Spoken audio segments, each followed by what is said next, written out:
Welcome to Mallett and Michelle. I guess I had to put the microphone back up at me. Where the leaves are turning, the pumpkins are out, and the air almost feels like fall inside with the AC on. And it will be 94 degrees again today. For sure. I am Welcome to Michelle, Texas. and this is Steve, where our coffee tastes like pumpkin spice mixed with a little bit of sunscreen. Horrible. Absolutely horrible. Pumpkin. I don't even like the smell of pumpkin spice. Do you like pumpkin pie? No.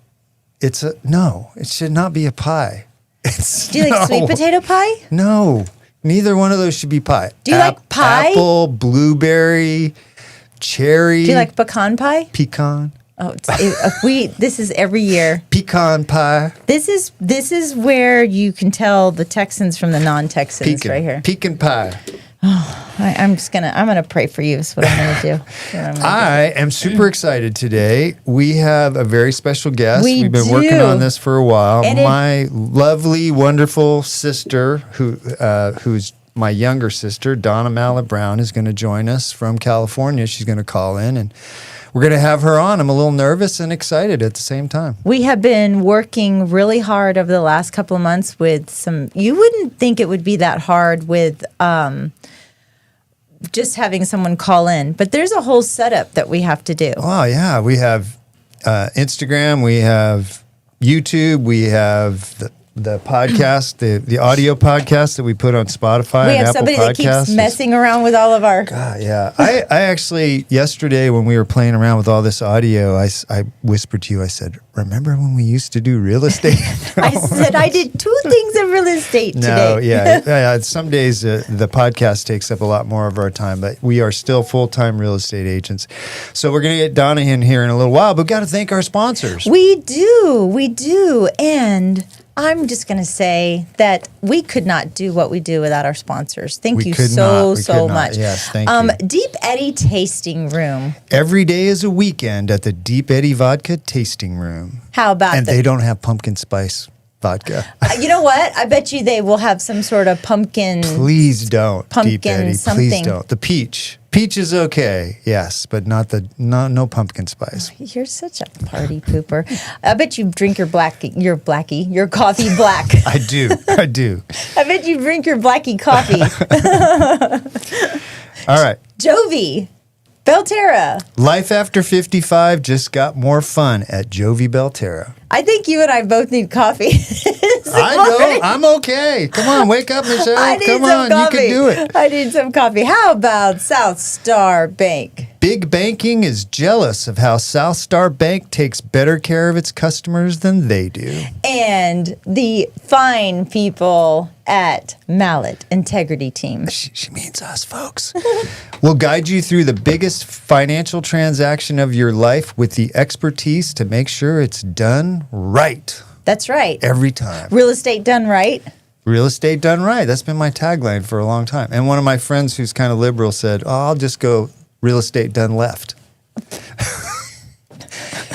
That's about how that went over. Yeah. Okay. Hey, Okay. I was thinking about this, and then this article popped up. Do you use closed captioning when you watch TV? Do I use closed captioning? I cannot watch television nowadays without closed captioning. I think I do more reading on the television than I do in a book, and it's why I don't think I like to go to the movies anymore because they don't have it. Yep. Yeah, I know. I sit in the theater and I go, I think I know what he said, but maybe that's an idea for them. They should, like, one movie a day they should offer with closed captioning. But I found this article, and most people think that only order people Are you like awake, me. Stu? You're not an order person. Older people use subtitles, but this AP Center for Public Affairs, gosh, you're right. We do need some coffee. AP Center for Public Affairs study shows that more young people use closed captioning than old people. 44% of people 18 to 24 use closed captioning versus 28% of people over 45. It's a very useful tool because if I'm half paying attention, I can just look up and read what was said. Well, and that's what the reason that the young people doing it, because they're multitasking. I'm a multitasker. Yeah, it says part of the reason is younger people are multitasking or watching in noisy environments. So older people noted that they use closed captioning when they want to catch every word, and where young people just sort of want to kind of go in and out on paying attention to what's going on, which is frustrating to me. Like, because I do that sometimes, and you really don't watch a movie if you're looking at your phone or reading a magazine and watching the movie. I do, but I also watch a lot of British shows, and so I feel like I miss things because of all especially I watch Downton Abbey, like I'm watching it again, and every character almost has like a different, especially the downstairs and the upstairs. They all have different accents. That's the second most common reason why people over 45 use closed captioning, so that they can understand people with accents, which makes sense. So yeah, I think the reason that young people are doing more closed captioning is because you can be on Instagram or whatever, TikTok at work with the sound off, and you can watch the videos and see the closed captioning. That's on your phone. Yeah. Well, but these people are streaming. I bet a lot of kids under 30 don't even watch TV on the wall anymore. On the big old, old-fashioned TV. On a big old box. But do you ever watch on YouTube the dubbed movies?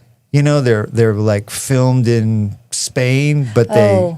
No. I know. The only one I've really watched was Squid Games, which wasn't bad, but... Netflix is full of those right now. When it says new to Netflix, I'll go, oh, that's dubbed. That's dubbed. That's dubbed. That's dubbed. It's hard to watch. If Todd and I start watching one and we figure out it's dubbed, I'm like, this movie's boring. Yeah, unless it's all action and there's very little dialogue. But if it's a lot of dialogue, like it's a drama or something, I can't watch it. Although I did watch, what was the name of that? Oh, Narcos. It wasn't dubbed, but I think I spoke full Spanish by the end of that whole series. That was a wild show. It's a little unnerving. Yeah. It was a great, great show. Hey, some big development in the news in Austin lately. I know that you weren't living here during this time, but the yogurt shop murders. Do you remember hearing about all of this? I didn't hear about it until recently because there's been some news about it. Well, there was a HBO docuseries on there called The Yogurt Shop Murders. But, as long as I've lived here in Austin, it has always been top of mind. It was in December of 1991, 4 teenage girls were slain inside of I can't believe it's yogurt shop around North Cross Mall, like West Anderson Lane. Right now it's actually a nail salon, believe it or not. Oh, wow. But Amy Ayers, she was 13, Eliza Thomas, 17, Jennifer Harbison, 17, and Sarah Harbison, sisters, 15. At closing time, two of the girls, Eliza and Jennifer, were working. Sarah and Amy had arrived to catch a ride home. Here's a weird little story that I have also heard. I believe that Amy Ayers has a connection here to Dripping Springs. I believe that her parents either used to live here or they do live here in Dripping Springs. The girls were found, unfortunately, bound, gagged, and shot execution style. Oh my gosh. And then the shop was set on fire, obviously likely to destroy evidence. Yeah, at least one victim, they say, was sexually assaulted. Due to the fire, much of the physical evidence was destroyed or degraded. No surveillance cameras. I mean, it's 1991, right? 34 years ago. So in 1999, I was living here. I think we moved here first in 94, something like that. In 99, 4 local men were arrested and interrogated. Actually, one of my very best friends, her stepfather was the hypnotist. He worked for Austin Police Department, and he was the criminal hypnotist that worked on this case. 2 of the boys gave full confessions, but they later recanted those confessions, alleging that they were coerced into those. That's weird. In 2026, a Texas Court of Criminal Appeals... 2006. Yeah. The Texas Court of Criminal Appeals overturned one such conviction on constitutional grounds. And so you have to understand that for years and years and years, 35 years, that all of these things have been going on in 2009, all charges were dismissed after DNA evidence testing excluded all of those suspects, wow. right? So over the years, around 50 confessions were made and later discounted or Why not would somebody proven. confess to that? I mean, maybe notoriety. Who that's knows? weird. But there were 2 unidentified men seen in the shop at the night of the murders. But they could never figure out who they Yeah. were. So the latest development in September, this month of September 25, Austin police announced a significant forensic Yep. breakthrough. Robert Eugene Brashers has been identified as the likely perpetrator based on new DNA evidence and ballistic links. He died by suicide in 1999 during a standoff with Missouri law enforcement. So all of this DNA has been being held. It was a sample that was collected under one of the victims of the horrific murder. Actually, it was Amy Ayers. Okay. That they got that, and it matched him. And a shell casing from the yogurt shop scene matched a gun tied to Brasher's suicide. So the same gun. Oh, the same gun. Okay. So they just had a press conference yesterday and they were talking about it. I mean, all of this, for people that have been in Austin for a long time, this has kind of been a staple, the yogurt shop Everybody's murders. wondering what's Everybody has happened, wondered yeah. about this. But HBO just had this new docuseries that came up and kind of brought all of this to light. So there's a lot of people that are saying, is this really true? Was there another guy involved? Who was the other man that was there? I don't know. The Travis County District Attorney has expressed support and exoneration and restitution for the individuals that were wrongly convicted since this new DNA evidence has been posted. I'm not sure we'll ever know the exact truth about what happened there. It's horrific. It's awful. You think of these young teenage girls. I'll never forget that when my kids started work, and it was always in the back of my head. Yeah. If you were around during the time that happened and you're sending your kid to go work at a Chick-fil-A and close up or some other place, and you just don't know, you're putting your hands...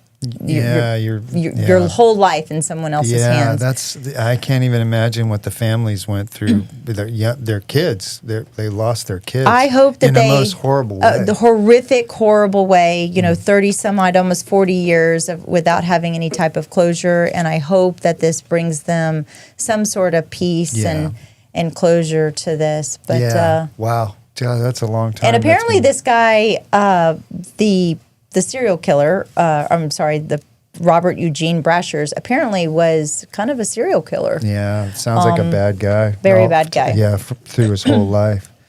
I've been doing... on that note. I know. Yeah, hard to segue into something else on that. But, I'm 62 now, be 63 in a couple months. And so aging has been a little bit on my mind. And so when I come across articles about things that have happened as people age, I always read them. And I just read this one the other day. Maria Brañas Marrero, who lived in Spain, just passed away last year at the age of, get this, 117 and 168 days. More than twice your age. Little less than twice my age. 117 years old. So how blessed was she? I don't know. Is that blessed? Yeah, but think about it. Like your children's children's children's children. She had 13 great-grandchildren. Oh, wow. Yeah, isn't that crazy? So the last 3 years of her life, this doctor at the University of Barcelona, Dr. Manuel Esteller, studied her life, and he attributed her longevity to a number of factors. Genetics, he says, is about half, which can't do anything about that. Cigars and Dr. Pepper. No. A diet rich in fish and olive oil, and she had plain yogurt 3 times a day, every day. Plain yogurt. They attributed part of her longevity to that.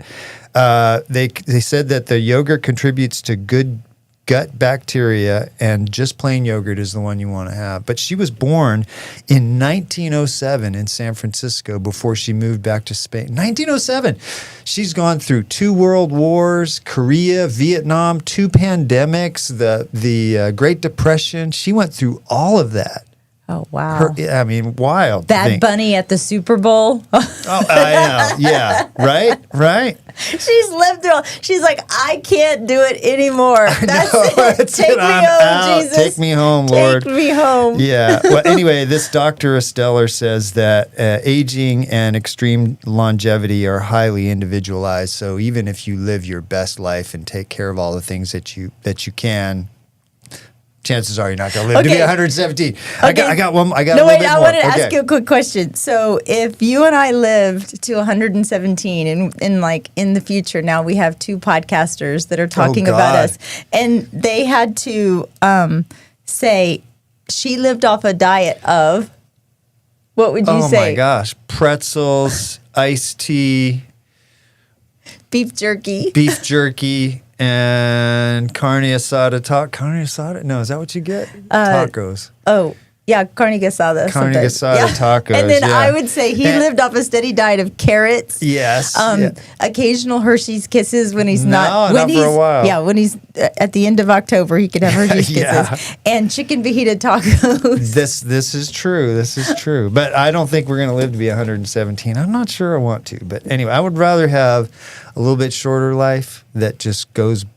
You have a blaze of glory, like everything, you just go out on the top. So I don't want to be just rotting away somewhere. No, don't be rotting away, Steve. No, well, please don't. Don't do it here in the office. It's kind of a small office. Yeah. You'll be able to tell. If you start rotting, I'm going to let you know. Okay.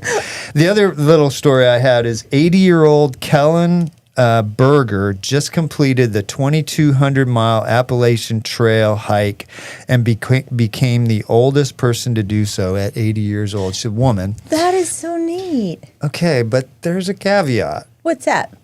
So when I say that, completed the 2,200-mile Appalachian hike, you imagine that it starts in Georgia and ends in North Maine. She left Georgia and backpacked for months and ended in Maine, Okay. right? She did it when what they call section hiking.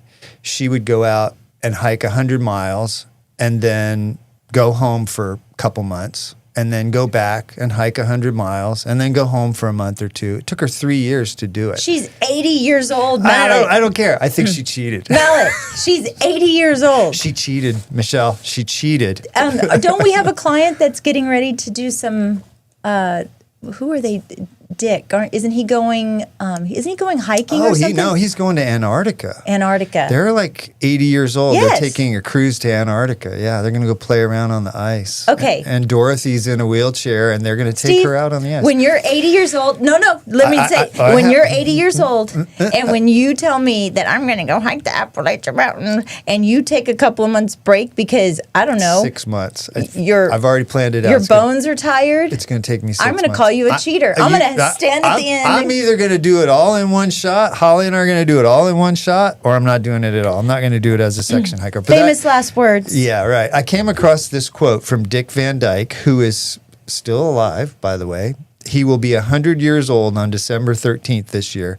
He says, at 30, I used to exercise to look good. At the age of 50, to be fit.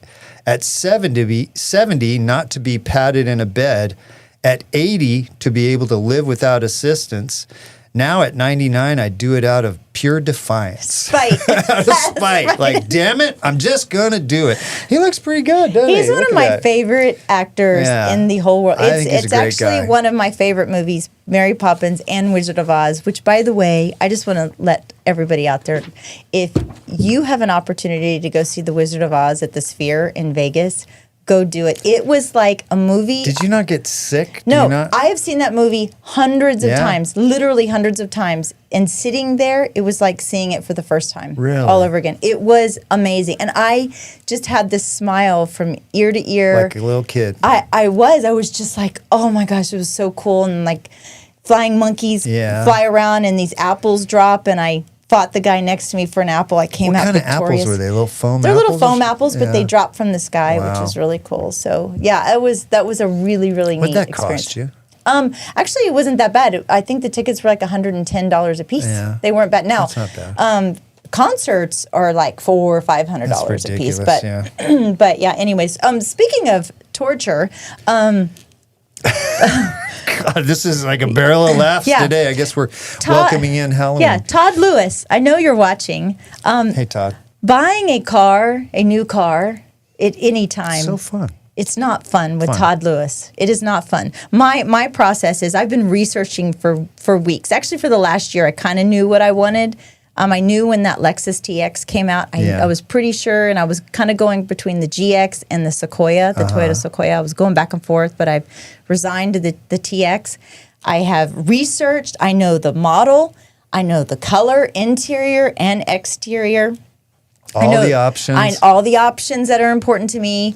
I know the price point that I want to stay at. I already have my pre-approval. I'm set. I'm ready to jump. Here's Todd's process. We're going to have to start a spreadsheet. He questions everything I've done over the last. Remember, you're talking about the closed caption. What has Michelle been doing? Yeah. I've been either ordering stuff for my birthday party, or I've been looking at stuff for cars. He has to look at the gas mileage, the wheel size, the engine output, horsepower, torque. At first, he was like, "We need to get a V8," and I was like, "I don't know, I don't care." But they don't make the V8s anymore. V8. I don't know. I'm not pulling a boat. I don't care. It has been torture. So last night he was like, "Okay, look, all I really want you to do is just go for sure, drive it, push all the buttons, do this." Think that is good advice. Okay, but the one car I want is in San Antonio. I'm telling you right now, Lewis, you are going to San Antonio this Saturday. Why don't you go drive one at the local Lexus dealer? Because they have the one I want, and I have called.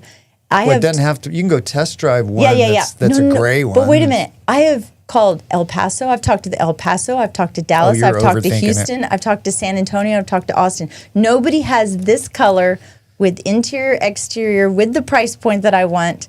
I've already offered you 2 tacos. Will you go with Todd on Saturday? No, I'm not going. Dadgummit. I like buying cars. You just have to be.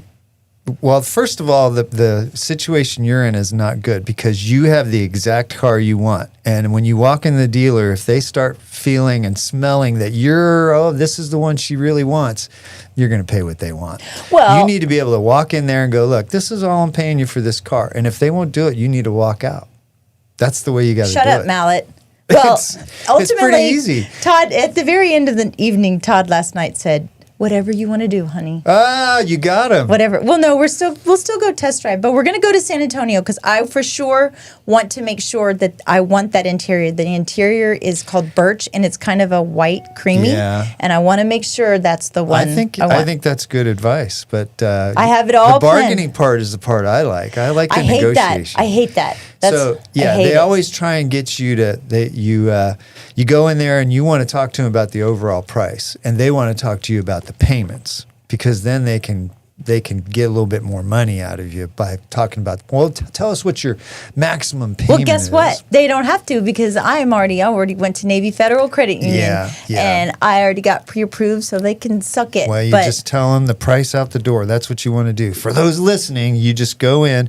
Price out the door. Can I hire you to go to Todd Saturday? No, you can run. You can even run. I'm gonna run. Run around the dealership. No, it's fun. You guys will have fun. Go down there and just enjoy it.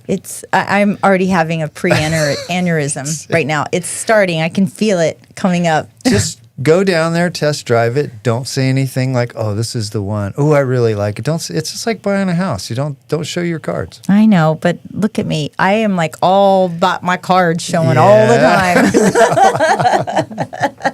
Well, good luck. Stay tuned, everybody, because Michelle's going to let us know how her car buying experience goes. But right now, we're going to take a little break and get my lovely sister, Donna Mallett Brown, in here, and she's calling in from California. So we're going to find out all the Steve Mallett secrets from when he was a kid. I think this is going to be a fun one and maybe a little bit emotional. So hang on, sit tight. We'll be right back.